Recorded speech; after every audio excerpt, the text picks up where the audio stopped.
Good morning, everyone. Today's e-learning module is for Wednesday, and it is our third day covering energy. Today, we're going to do some energy-related math, but before we begin, I just want to quickly review something that Ms. McClendon talked about on Friday, and that is the different types of energy. So if I just ate dinner, or I just ate a clementine, what kind of energy would this clementine provide me? Hopefully you said chemical energy. If I throw this clementine and the clementine is moving, what is the name of the energy that comes from the movement of an object? Hopefully you said kinetic energy. And then if I suspend this clementine at a height, what's the name of the type of energy it has because of its position, how far up it is? Hopefully you said potential energy. So today we're going to talk about kinetic and potential energy and how to calculate the two of those. So the wording on my slide is a great example of a common phrase that is just not true. I want to take a second to dissect it. It says, which do you think would produce more energy, a larger wind turbine or a smaller wind turbine? According to the law of conservation of energy, energy cannot be created or destroyed. So therefore, the wind turbine is not really producing energy that comes out of nowhere. That was a poor choice of words on my part. Really, the wind turbine is converting energy from the motion of the blades, which is kinetic energy, to electrical energy that can be used in homes and businesses. So my question for you is not which wind turbine can produce more energy, but instead whether the larger or smaller wind turbine can produce more electricity. If you've ever driven up to Chicago, you'll notice tons of small wind turbines along the highway near Purdue University. These wind turbines might look small when you pass them on the highway, but they're actually huge. There's a door on the base of the turbine that allows someone to enter it. And as the mass of the blades increase, the kinetic energy of the windmill increases. And therefore, the windmill is able to create more electricity because it has more kinetic energy in its pool of energy.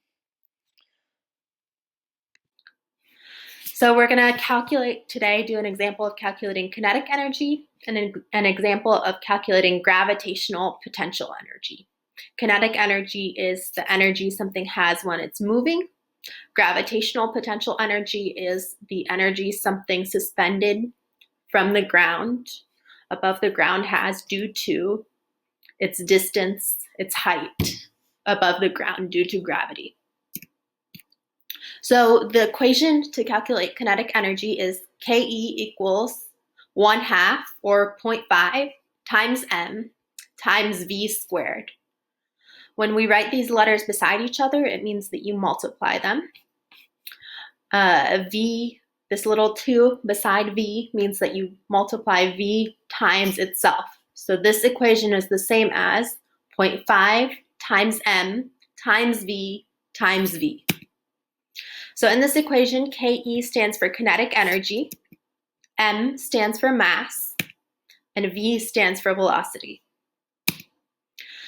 Now, a good way to quickly pick out what number goes in for each letter is to look at the units you're given in the problem, what each measurement, what each number is measured in. So kinetic energy is measured in joules, which are represented by J.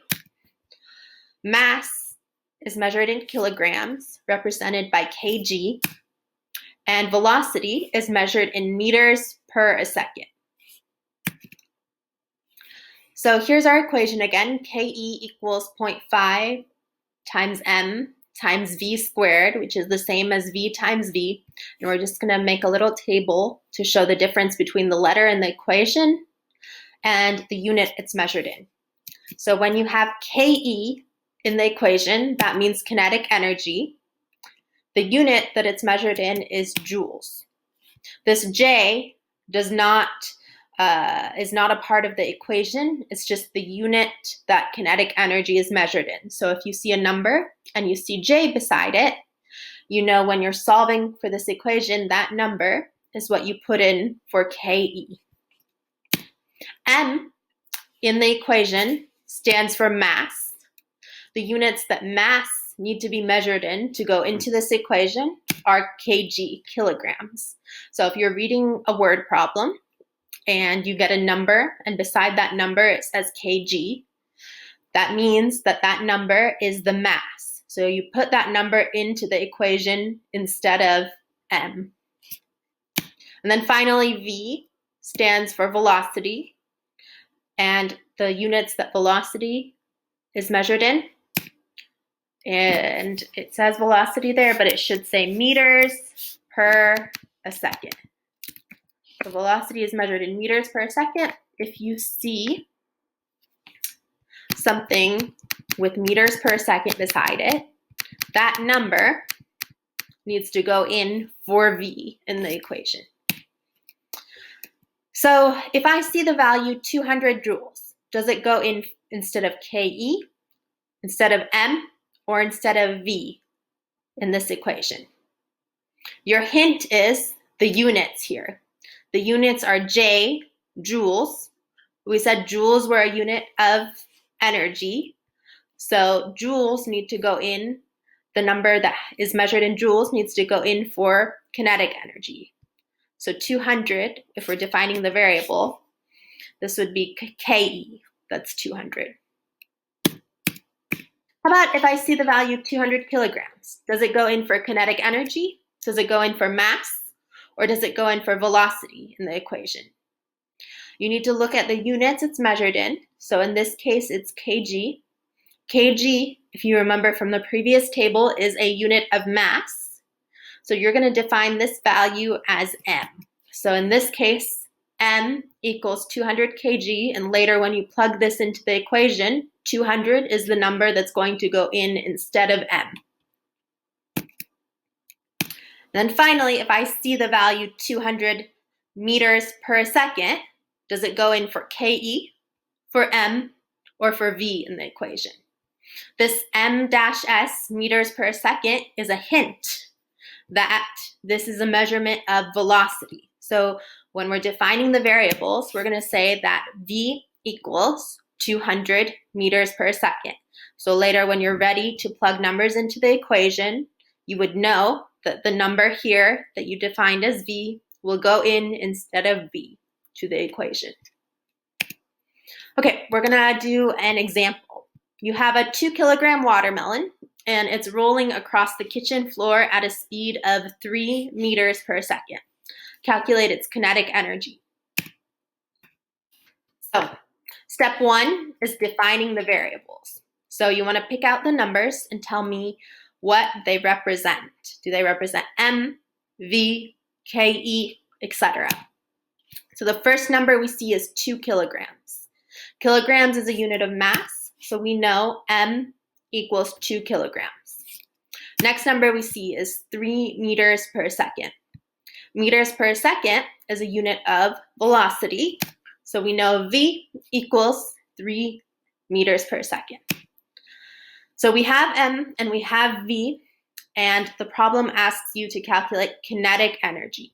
So step 2 is to write out the equation for kinetic energy.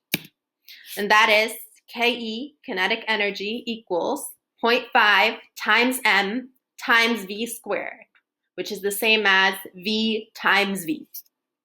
Step 3, you want to plug in your numbers and solve. So we know kinetic energy equals 0.5 times 2, which was our m value, times 3, which was our v value, squared. 3 squared is the same as 3 times 3, and 3 times 3 is 9. 9 times 2 is 18, and 18 times 0.5 is going to be 9. So our kinetic energy is 9, and you need to make sure that you put the units beside the number. Energy is measured in joules, so our answer here is 9J, or joules.